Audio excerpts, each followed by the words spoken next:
Boa noite. Vamos abrir nossas Bíblias? Estamos estudando Apocalipse e hoje chegamos ao capítulo 11. Então vamos abrir Apocalipse capítulo 11.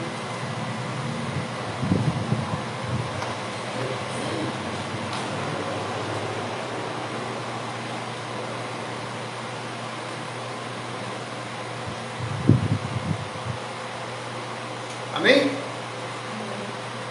Ordens para medir o santuário de Deus.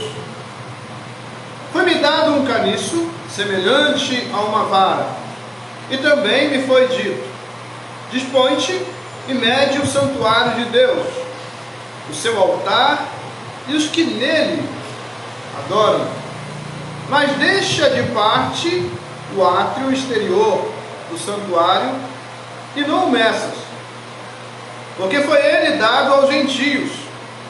Estes, por 42 meses, calcarão aos pés a cidade santa. Darei as minhas duas testemunhas que profetizem por 1260 dias, vestidas de pano de saco.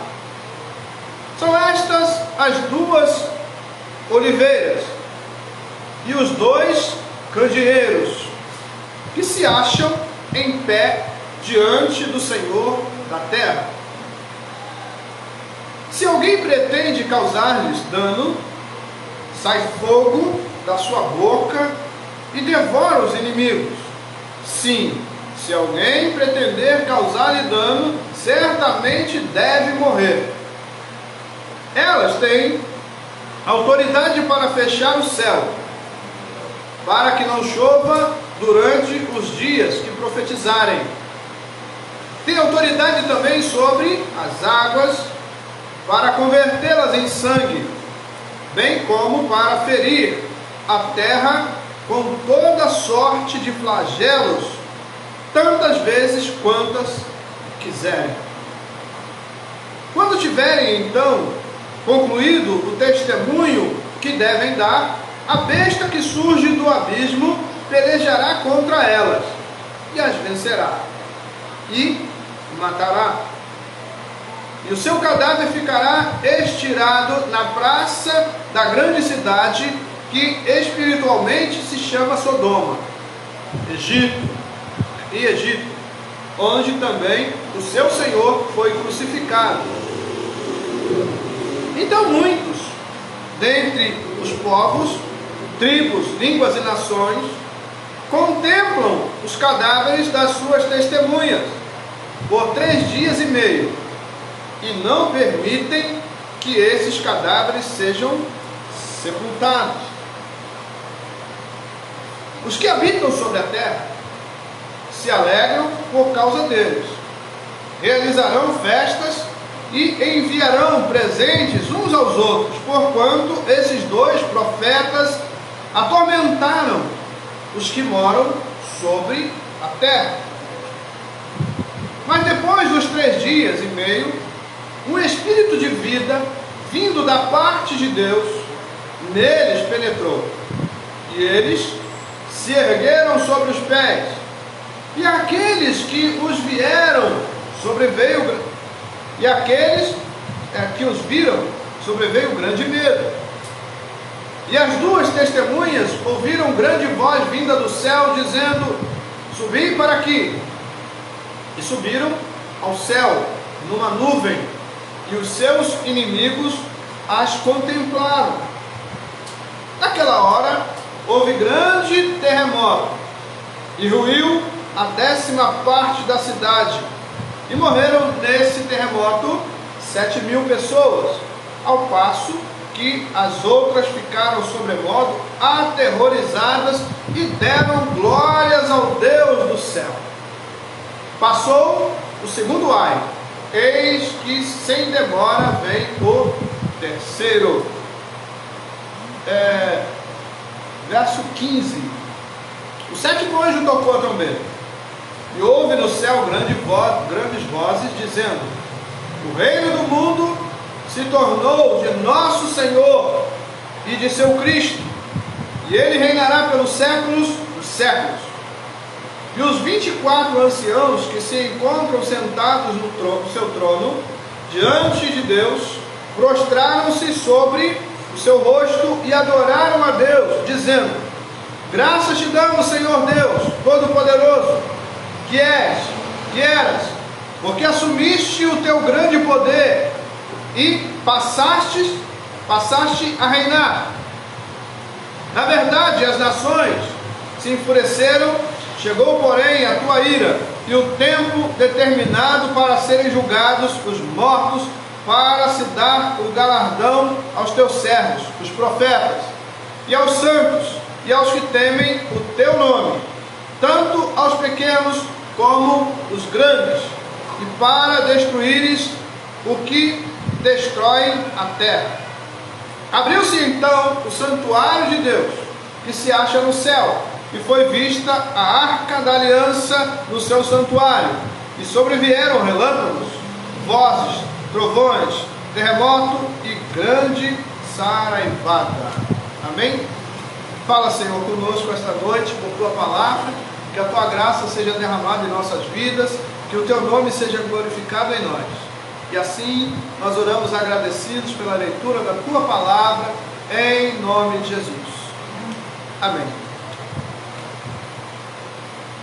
Estamos estudando o Apocalipse, começamos lá no capítulo 1 e hoje chegamos ao capítulo 11 e vemos aqui mais um ai, e vemos coisas fantásticas, fabulosas e aterrorizantes.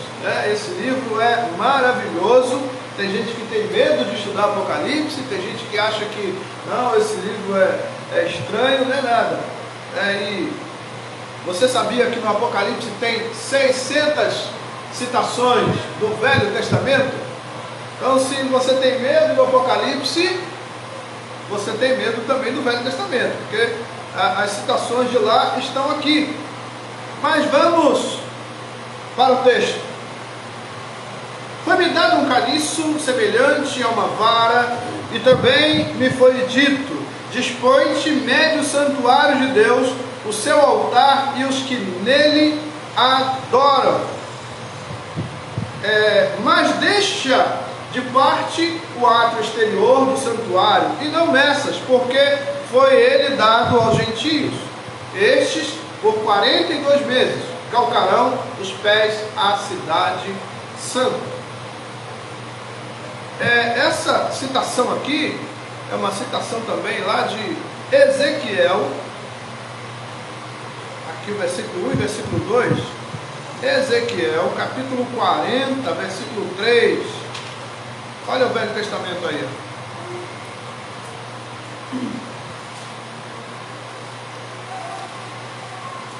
Ezequiel 40, verso 3, ele me levou para lá e eis um homem cuja aparência era como a do bronze, estava de pé na porta e tinha na mão um cordel de linho e uma cana de medir, Zacarias 2, olha o Velho Testamento aí.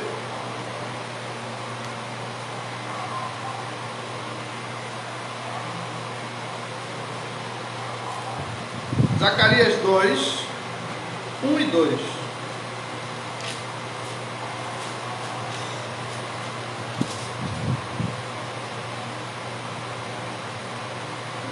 Tornei a levantar os olhos e vi, e eis um homem que tinha na mão um cordel de medir. Então perguntei: para onde vais tu? Ele me respondeu: medir Jerusalém, para ver qual é a sua largura e qual o seu comprimento. Amém? Você pode voltar. A medição do templo deve ser entendida como sinal da especial proteção de Deus ao seu povo. O templo de Jerusalém já havia sido destruído no ano 70 depois de Cristo pelo exército romano. Então Deus mostra aqui o seu cuidado, Ele mostra o seu amor, o seu carinho. O seu amor, o seu carinho pelo seu povo. Então nós somos o povo de Deus. Então nós somos amados por Deus.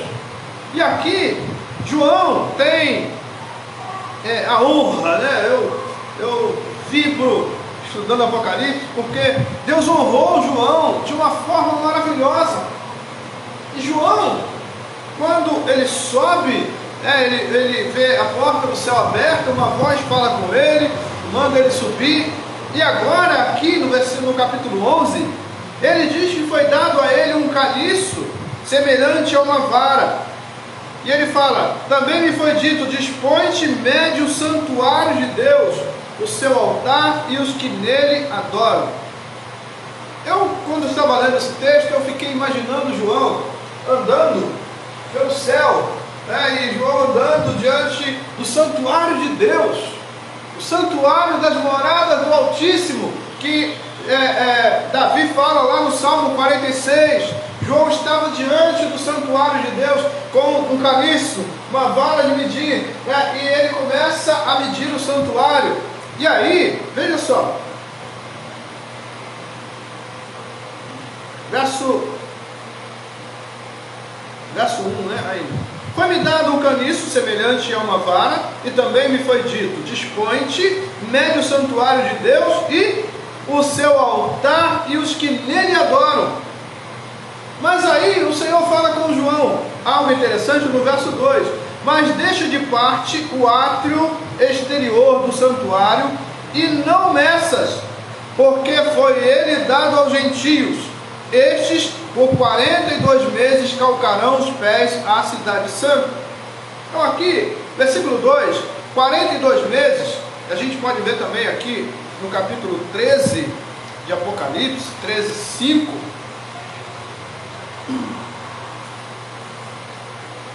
Foi-lhe dada uma boca que proferia arrogância, blasfêmia, blasfêmia e autoridade para agir 42 meses. Veja só, 42 meses equivale a 1260 dias. E a gente viu isso no versículo 3, não é isso? Lá no versículo 3 nós vimos essa menção aqui, ó: darei minhas duas testemunhas que profetizem por 1260 dias, vestidas de pano de saco. Apocalipse 12, 6 diz assim: a mulher porém fugiu para o deserto, onde lhe havia Deus preparado lugar para que nele sustentem durante 1260 dias. Então, ou 1260 dias ou 3 anos e meio, tá? Que a gente pode ver, Apocalipse 12, 14. E foram dadas à mulher as duas asas da grande águia, para que voasse até o deserto, ao seu lugar, aí onde, sustentada durante um tempo, tempos e metade de um tempo, fora da vista da serpente.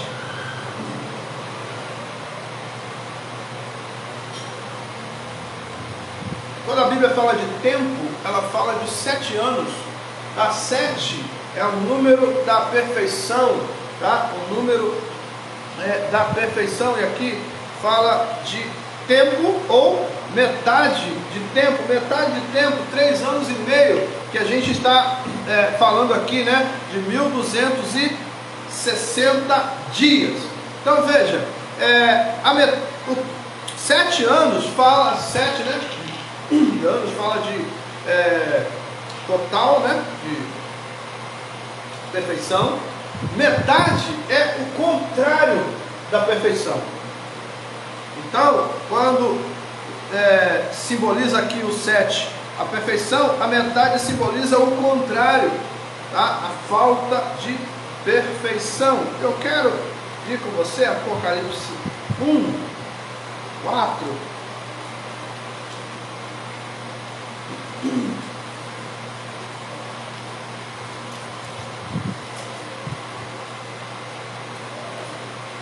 Apocalipse 1, 4.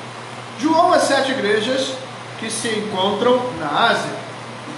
Graça e paz a vós outros, da parte daquele que é, que era e que há de vir, da parte dos 7 espíritos que se acham diante do seu trono. É interessante aqui que esse símbolo, né, de 7 também aponta para as 7 igrejas, e quando fala das 7 igrejas é uma totalidade das igrejas. Então não é que esse livro, né, do Apocalipse chega somente para aquelas igrejas. Chegando para as 7 igrejas, ele é enviado para todas as igrejas. Então aquelas igrejas, 7 igrejas da Ásia Menor, que está citada aqui, elas eram a representação da igreja do Senhor em todo o mundo. Então essa carta, ou este livro, né, chega a essa igreja num tom de carta, para que essas igrejas pudessem falar da parte de Deus. E nós precisamos falar da parte de Deus. Então essas coisas que estão escritas no Apocalipse, nós vimos o Senhor falando com João lá no capítulo 1 e depois no capítulo 4, que mostrando para João coisas que devem acontecer. Então nós precisamos conhecer a palavra, nós precisamos ler para que a gente possa entender que o Apocalipse é interessante, que ele está falando de um tempo futuro. E quando João subiu ao céu, ele teve a honra de conhecer o futuro, mas o Senhor manda ele escrever em livro e trazer para a igreja. Nós temos a oportunidade de conhecer também o futuro através das Escrituras, e nós precisamos conhecer, né? Porque muita gente fala coisas que às vezes nem escritas estão. Por quê? Porque ouve de alguém, mas não conferem. Nós precisamos conferir, nós precisamos vir para as Escrituras para a gente entender o que a Escritura fala conosco. Aí a gente volta para o texto, e agora Daniel capítulo 7. Olha o Velho Testamento aí, ó.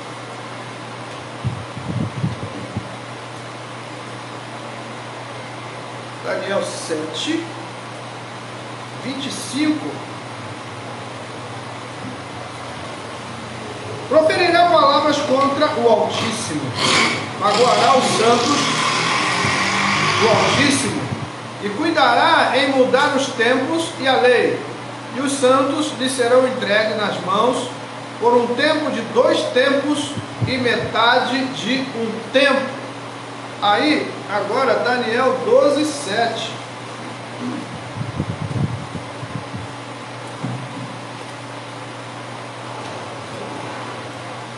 Daniel 12, 7.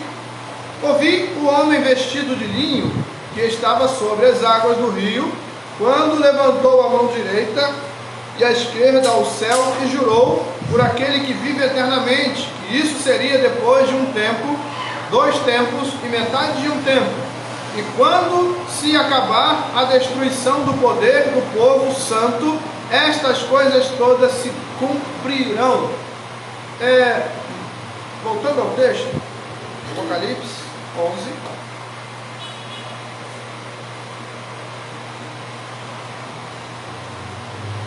A gente viu aqui Apocalipse 1:4, que fala de uma apresentação. Esta apresentação e saudação do autor sugerem que se considera o Apocalipse como uma espécie de carta circular dirigida às 7 igrejas da província da Ásia, nomeados no versículo 11, situadas na região da Ásia Menor, que hoje corresponde à parte ocidental da Turquia. 7, visto que este número é símbolo de totalidade e perfeição. As 7 igrejas representam todas as igrejas. Então, quando o Senhor envia esta palavra, esta carta às igrejas da Ásia Menor, ele queria falar com todo o seu povo. Deus estava trazendo uma mensagem para todas as igrejas. E essa mensagem chega a nós, né? E todas as igrejas têm essa mensagem. Porque não é igreja sem a palavra de Deus. Se alguém se reunir em algum lugar, né, dizendo que é igreja, né, vamos dizer que tem uma placa de igreja, mas não tenha a palavra de Deus, não é igreja. Então, quando essa palavra chega a nós, essa palavra chega dizendo para nós: você é igreja. E a Bíblia, quando fala da igreja, ela diz que a igreja é o corpo de Cristo, a igreja é a noiva do Cordeiro, a igreja é a menina dos olhos de Deus. Então, o corpo, vamos falar de corpo. Nós cuidamos do nosso corpo. A gente penteia cabelo, quem tem, né? Eu não tenho, não preciso pentear, mas pelo menos uma passada de mão assim, né? Pronto. Tem que escovar dentinho, tem que lavar os olhinhos, né? O que mais? Alimentar, tomar líquido. Tudo isso é cuidado com o corpo, não é? Então, assim como nós cuidamos do nosso corpo, Deus também cuida do seu, porque a igreja é o corpo de Cristo, Cristo é o cabeça da igreja. Aí, a gente fala agora da noiva. A noiva, para se encontrar com o noivo, ela precisa de quê? Se adornar. E eu falei na semana passada, tem o dia da noiva, vai para o spa, e a noiva parece uma árvore de Natal, né? Ela fica lá com os braços esticados para um lado, cabeça assim, né? O rosto parado, uma mexe no rosto, outra mexe no cabelo, outra mexe nas unhas da mão, outra mexe nas unhas do pé, aí é uma confusão só, e a noiva depois sai de lá como? Arrumadinha, bonita, né? Quando ela chega na igreja, toca pam, pam, pam, pam, pam, pam, né? Todo mundo se levanta para ver a noiva, porque a noiva está adornada. Mas também a Bíblia diz que a igreja é a menina dos olhos de Deus. Não sei se vocês já tiveram a honra de andar no mato. Já andaram no mato? Quem já andou no mato?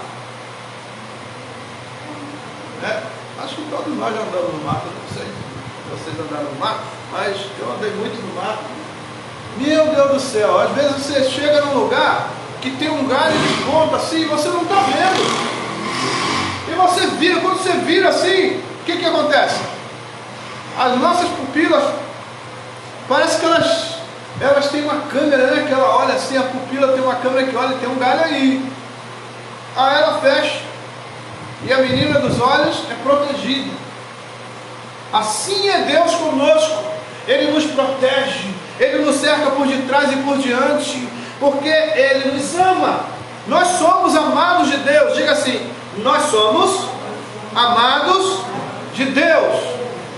Então Ele dá essa mostra para nós aqui, quando Ele envia João, né, com essas cartas para as igrejas da Ásia Menor. Ele está dizendo: olha, eu estou avisando para vocês as coisas que devem acontecer, então leiam para que vocês não sejam enganados.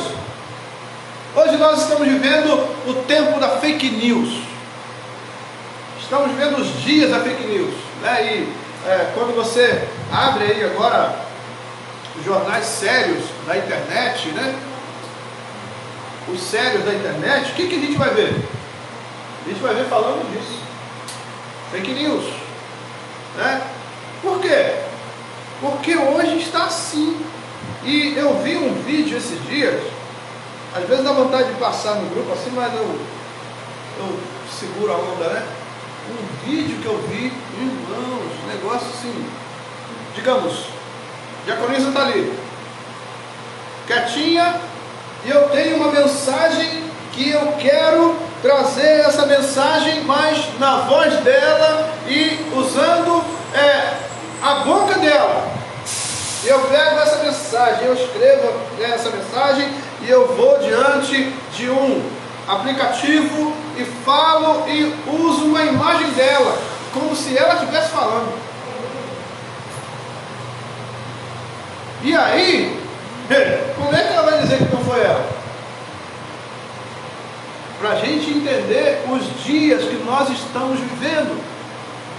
Mas o Senhor traz para nós a sua palavra justamente para mostrar para nós que nós já estamos nesses dias.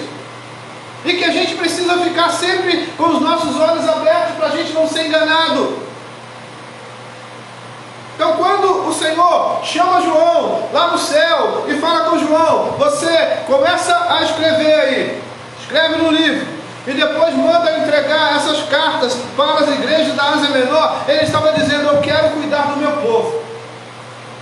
Então nós precisamos ler a palavra de Deus. Volte agora ao versículo 2.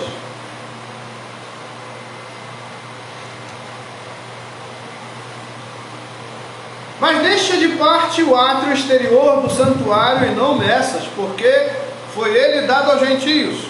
Este por 42 meses calcarão os pés à cidade santa. A cidade santa, Jerusalém. Aí a gente pode ver Isaías 63, 18, Daniel 8, 13 e Lucas 21, 24. Mas aqui a cidade santa está com um tom diferente. Porque aqui essa cidade santa está sendo citada porque ela transgrediu a lei de Deus. E aí, a gente vai ver mais à frente que Deus compara Jerusalém com Sodoma e com o Egito. Por que Sodoma e Egito? Lugar de perversidade, lugar de idolatria. Então veja que quando o Senhor fala de Jerusalém, Ele está falando da cidade santa, Ele está apontando para o seu povo, o lugar da habitação de Deus e lugar também do seu povo, onde o povo ia adorar, onde o povo ia oferecer holocausto, onde o povo subia, cantando, glorificando o nome do Senhor, descia cantando, glorificando, mas agora era um lugar de perversidade e idolatria. Jerusalém também aponta para a igreja. E hoje, a gente dá uma olhada por aí, tem coisas que a gente fala assim, mas peraí, isso é igreja mesmo?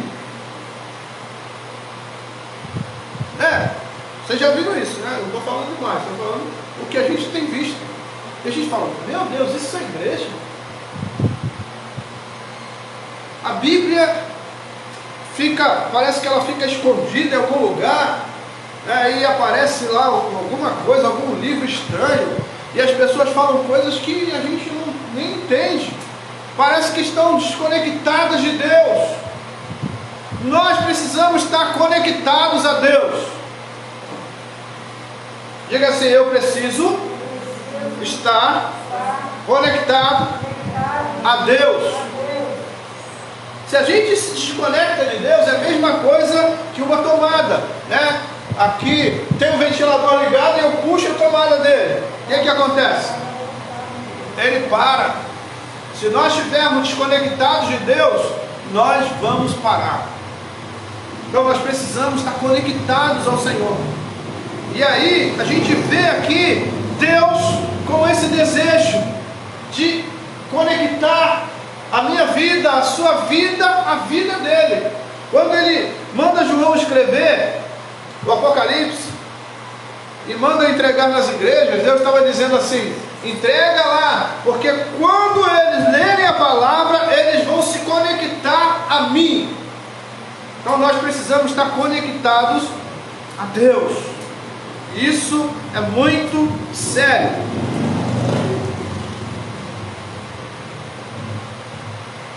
Verso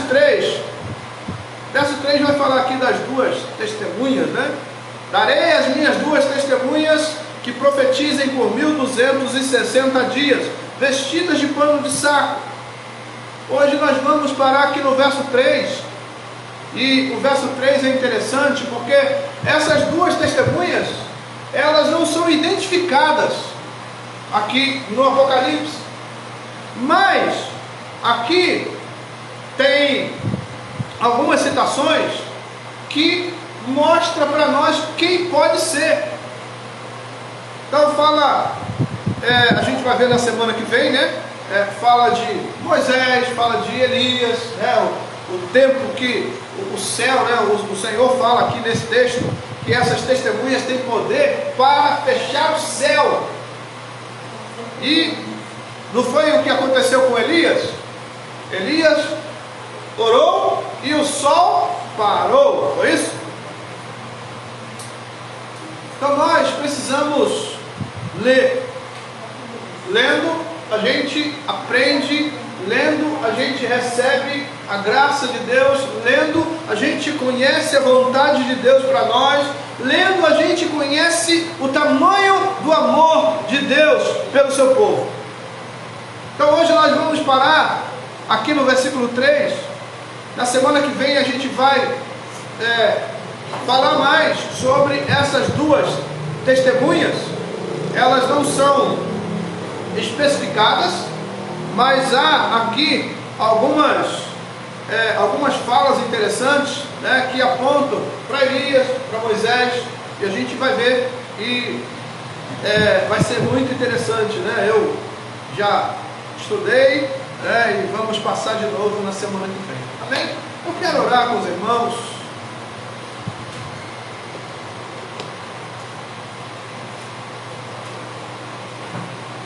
Leia a Bíblia para você não ser enganado.